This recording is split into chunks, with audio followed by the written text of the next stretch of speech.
கர்த்தருடைய நல்ல நாமம் மகிமைப்படுவதாக. மார்க்கு 12ஆம் அதிகாரம் 34ஆம் வசனம். நீ தேவனுடைய ராஜ்யத்திற்கு தூரமானவன் அல்ல என்று ஒரு வேத பாரகனை பார்த்து இயேசு சொல்லுவதாக நாம் வாசிக்கிறோம். இந்த வேத பாரகன் அங்கு நடக்கிற தர்க்கங்களை கவனித்து கொண்டே இருக்கிறான். அப்பொழுது இயேசு நன்றாய் உத்தரவு சொல்லுகிறார் என்று அறிந்து தானும் ஒரு கேள்வியை முன்வைக்கிறான்.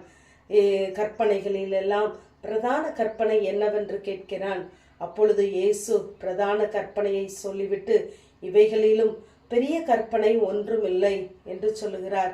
இதை கேட்டதும் இந்த வேதபாரகன் சொல்லுகிறான், முழு இருதயத்தோடும் முழு மனதோடும் முழு ஆத்மாவோடும் முழு பலத்தோடும் அவரிடத்தில் அன்பு கூறுகிறதும் தன்னிடத்தில் அன்பு கூறுகிறது போல் பிறனிடத்தில் அன்பு கூறுகிறதுமே சர்வாங்க தகனம் முதலிய பலிகளை பார்க்கிலும் முக்கியமாயிருக்கிறது என்று சொன்ன இந்த வார்த்தையை இயேசு கேட்டவுடனே, நீ விவேகமாய் உத்தரவு சொன்னாய், ஆகவே நீ தேவனுடைய ராஜ்யத்திற்கு தூரமானவன் அல்ல என்று சொல்லுகிறார். நம்முடைய வாழ்க்கையிலும் நாம் தேவனிடத்திலே முழு மனதோடு முழு பலத்தோடு முழு சிந்தையோடு அன்பு கூறுகிறோமா என்று சிந்தித்து பார்க்க வேண்டும்.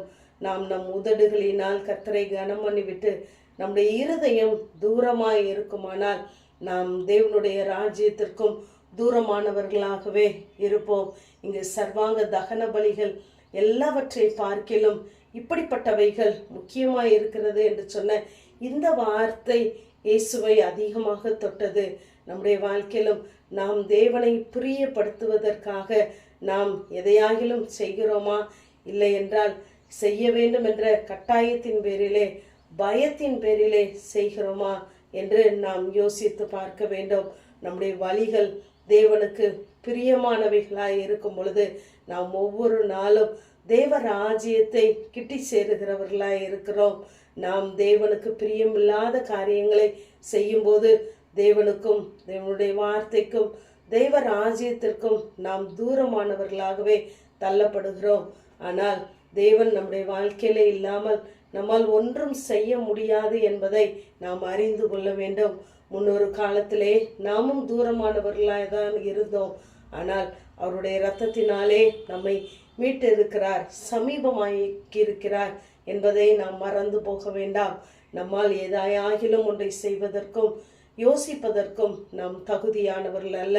நம்முடைய தகுதி எல்லாம் தேவனாலே உண்டாயிருக்கிறது. ஆகவே நாம் நேசித்து கர்த்தருடைய வேதத்தை வாசிக்க வேண்டும். அவருடைய ராஜ்யத்தை கிட்டி செல்வதற்கு தேவனுக்கு பிரியமானவற்றை நாம் செய்ய வேண்டும். இங்கு இளைய மகன் தகப்பனை விட்டு தூரம் போனதினாலே பன்றியின் தவிடை கூட அவன் சாப்பிடுவதற்கு தகுதி அற்றவனாய் போனான். ஆகவே நம்முடைய வாழ்க்கையிலும் நாம் தேவனை விட்டு தூரம் போய் நாம் நன்மைகளை அனுபவிக்க முடியாதபடி நாம் மாட்டிக்கொள்ளாதபடிக்கு தேவனை நாம் ஒவ்வொரு நாளும் கிட்டி சேருகிறவர்களாய் இருப்போம். ஏனென்றால் நமக்கும் தேவனுக்கும் இடையே உள்ள தூரம்தான் சத்துருவுக்கு நாம் கொடுக்கிற இடம். ஆகவே நாம் ஒரு நாளும் தேவனுக்கும் நமக்கும் இடைவெளி வந்து விடாதபடி நாம் மற்றவர்களுக்கு ஜெபிக்கிறவர்களாய் இருப்போம். துன்மார்க்கனுடைய ஆலோசனைக்கு விலகி இருப்போம். ஏனென்றால் துன்மார்க்கனுக்கு கர்த்தர் தூரமாகவே இருக்கிறார். அவனுடைய வழிகளிலே முள்ளுகளும் கண்ணிகளும் உண்டு. ஆகவே நம்முடைய ஆத்துமாவை அவைகளுக்கெல்லாம் தூரமாய் விலக்கி தேவ வார்த்தைக்கு நாம் கிட்டி சேரும் பொழுது நாம் ஒவ்வொரு நாளும் தேவ ராஜ்யத்தை கிட்டி சேருகிறவர்களாய் இருக்கிறோம். நாம் தேவனுக்கு பிரியமானதை ஒவ்வொரு நாளும் நாம் செய்யும் பொழுது தேவனுடைய பார்வை நம்ம மேலே படுகிறது. நாம் அறிக்கையிடுகிற நாம் பேசுகிற ஒவ்வொரு வார்த்தையும் தேவன் கவனித்து கொண்டே இருக்கிறார். ஆகவே தான் சொல்லுகிறார், அவன் விவேகமாய் உத்தரவு சொன்னதை கண்டு என்று சொல்லுகிறார். ஆகவே நாம் தேவனை பிரியப்படுத்துகிறவர்களாய் இருப்போம். நம்முடைய வாயின் வார்த்தைகள் இருதயத்தின் தியானங்கள் தேவ சமூகத்திலே பிரதியாய் இருக்கட்டும். கர்த்தரையும் அவருடைய சமூகத்தையும் நாடுங்கள், அவருடைய வல்லமையை நித்தமும் தேடுங்கள். நாம் தேவனுக்கு பிரியமானவர்களாய் இருப்போம். ஆமேன். ஜெபம். பிதாவாகிய தேவனே, குமாரனாகிய இயேசு கிறிஸ்துவின் நாமத்தின் மூலமாய் உடைய சன்னிதானத்தில் வருகிறேன். தேவனே, எனக்கு தூரமாகாதையும் என்ற வேத வார்த்தையின்படி கர்த்தாவே, நீர் எங்களுக்கு தூரமாகாதபடி நாங்கள் உமக்கு பிரியமானதை செய்து இன்னும் ஒவ்வொரு நாளும் ஆண்டவரே உம்மை கிட்டி சேருகிற அனுபவத்தை எங்களுக்குள்ளே நீர் தருவீராக. இயேசுவின் மூலம் ஜெபம் கேளும் எங்கள் நல்ல பிதாவே. ஆமேன்.